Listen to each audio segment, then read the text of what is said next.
Congrats to the 2025 NCAA champs, UConn Huskies. Man, this March Madness has been so much fun. Our family, we all created brackets for the women's side of the tournament, and we created a group to see which one of us came out on top. Now, none of us picked UConn to win, but I did have USC, Ray had UCLA, Sienna had Iowa, and Allie had Duke. I did have South Carolina in the championship game, though, so I'll take that, even though none of us won, but that's okay. But what I love is how much the game is growing. Now, women's hoops, it's a mainstay. I saw a figure of the top social media profiles in college hoops the other day, and spots 1 through 4 were owned by Paige Beckers, Flau'jae Johnson, Haley Van Lith, and Juju Watkins, while the 5th spot was held by Duke's Cooper Flagg, who will probably be the #1 pick in the next NBA draft. Last year, I went to a family reunion in Wisconsin, and I showed up wearing my Indiana Fever sweatshirt. And the amount of family members who wanted to talk to me about Caitlin Clark was wild. I do have to go out of my way now to let folks know that I'm not a bandwagon fan. As a longtime Pacers and a Fever fan, it's still weird for me to see how much attention that Indiana basketball gets. I don't quite get it, but that's okay. I love it. Now, both of my daughters and I have a pair of Sabrina Ionescu shoes, and just this afternoon, we were actually talking about Asia Wilson's new shoes and when they're coming out. So far, I've just mentioned basketball, but we could talk about soccer, we could talk about volleyball, rugby, you name it. Women's sports are here. But I can't help but feel a type of way because while women's sports are catapulting into the stratosphere, women's rights in America are under attack. I am a proud girl dad. I love coaching my girls and supporting them every chance I get. I know a lot of dads do, but there's a hard conversation that needs to be had right now on what it means to be a girl dad. A little over a year ago, I wrote an article titled, "Don't Tell Me You're a Girl Dad, Show Me." And today, I'm bringing it here to you to Courtside Forever. If we say we love our daughters like we say we do, it's crucial that we do everything in our power to protect their futures. And to do so, we've got to start doing some work on ourselves.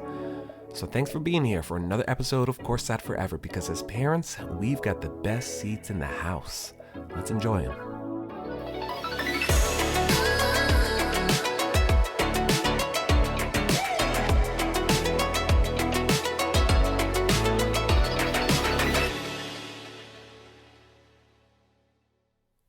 Don't tell me you're a girl dad. Show me. We've got the merchandise, we've used the hashtag, but what are we doing to deserve the title? You're having a girl. I remember the ultrasound technician's words as clearly today as I did 8 years ago. I was thrilled. Now, during the weeks leading up to the ultrasound appointment, I couldn't help but wonder what I would hear. While I had no premonitions or dreams pointing me toward the future, I was confident that my wife was carrying our daughter. After being raised by a single mom and having a close relationship with my grandma, bringing a daughter into the world, it just felt right. As we made the announcement telling our friends we're having a girl, the inevitable comments came. Uh-oh, you better watch out. She's gonna have you wrapped around your finger. You got your shotgun ready? I don't know why I said that like that, sorry. A few years later, as we announced baby number 2 was also a girl, the same comments followed. I was thrilled. As often as I heard, "Are you hoping for a son?" I found myself doubling down on my desire to have another daughter. I loved having a daughter. Why wouldn't I want more? In January 2020, after the untimely losses of Kobe and Gianna Bryant, the term #GirlDad went viral, being used on Twitter alone more than 175,000 times over the first 3 days following the tragic accident. Dads around the world were showing love and appreciation for their daughters. It was almost as if since Kobe Bryant, one of the fiercest, most ruthless competitors in sports history, could have a soft side for his daughters, Jim, the general manager of your local Best Buy, could too. The trend prompted companies to monetize on the term girl dad, placing the 2 words on clothing, and look, I've got it all. They place it on bumper stickers, you name it. To this day, when I wear my girl dad sweatshirt out and about, I'm almost guaranteed to get some kind of comment about it. Being a girl dad was trendy and fun. Seeing dads play Pretty Pretty Princess or sit down for tea parties was adorable, especially in contrast to those who were visibly upset to find out that they were having a daughter. While you would assume a reinvigorated focus on our daughters would lead to an improved world for the women around us, 4 years later, almost all signs showed that our daughters are stepping into a worse environment than the ones they were born into.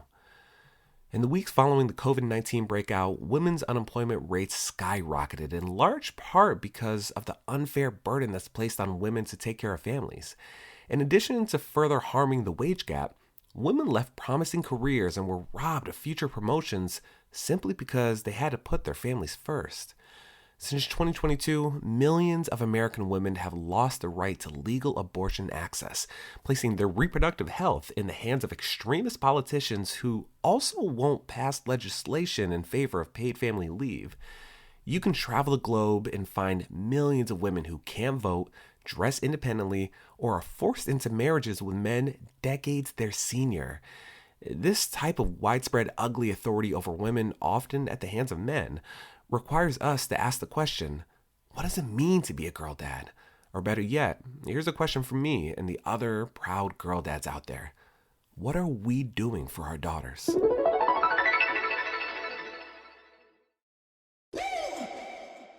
So what does it mean to be a girl dad? It is brutally unfair how girls are treated at a young age.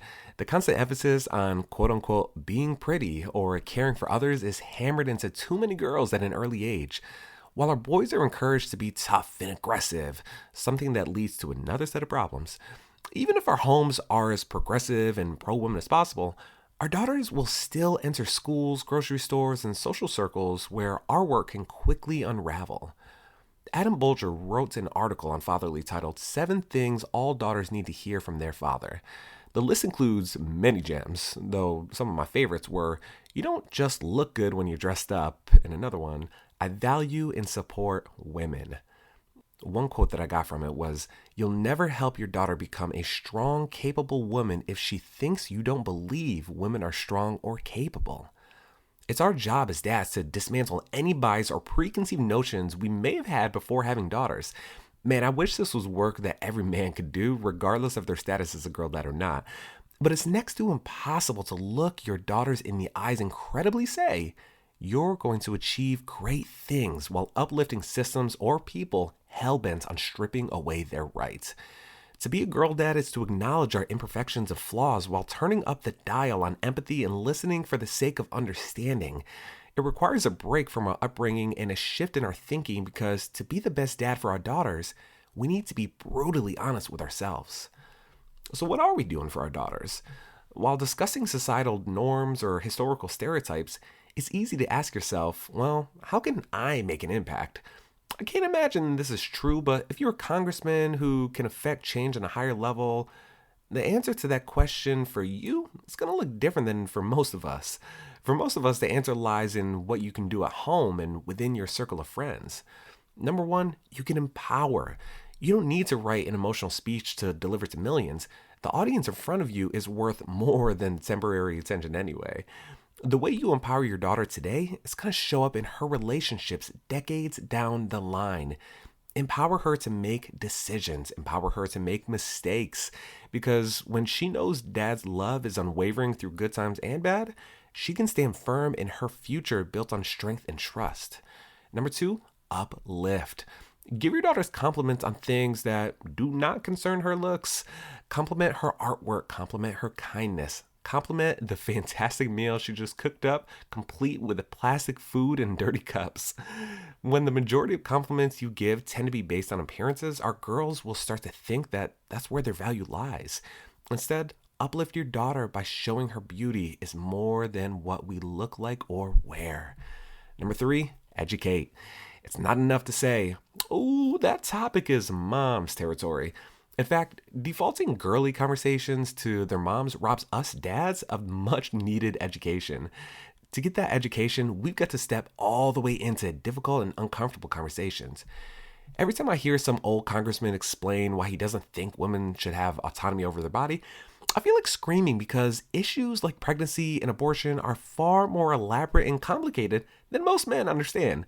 For example, I was a full-blown adult well into my 30s before I learned that globally, hundreds of women die each day of preventable causes due to pregnancy and childbirth. Call me crazy, but I don't think Chuck Grassley should have any say over women's healthcare decisions. And it's not just issues related to abortion. 1 in 5 American women have been sexually assaulted at some point in their lives, meaning the probability of our daughters facing these atrocities is uncomfortably high. So that joke about sexual assault, that candidate who tells it like it is or brags about forcibly grabbing women by the genitalia, no matter who the subject is or no matter how uncomfortable the conversation may make us, at some point, we need to look at the culture we're creating and ask ourselves if we're placing our daughters in a better or worse situation than the day they were born. Are we willing to appease a society where sexual assault is common? God, I hope not. As girl dads, we need to constantly educate ourselves to understand the immensely complicated patriarchal world we've stepped into and, day by day, use our privilege to tear it down to the ground.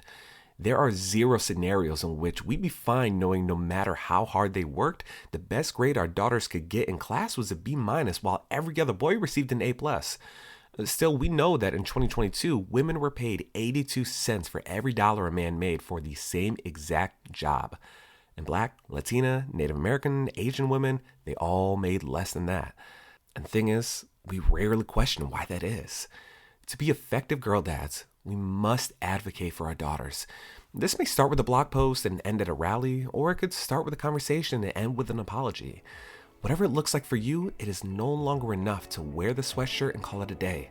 Our girls deserve men who are brave in all the ways we've been taught to avoid, and there is no better time to do what's right than right now. Thank you for being here for another episode of Courtside Forever, where our goal is to ensure that parents enjoy the best seats in the house. If you enjoyed this episode, share it with a friend or two, and feel free to reach out with any comments or questions. I'm your host, Ryan Rucker, and I appreciate you being here. Take care.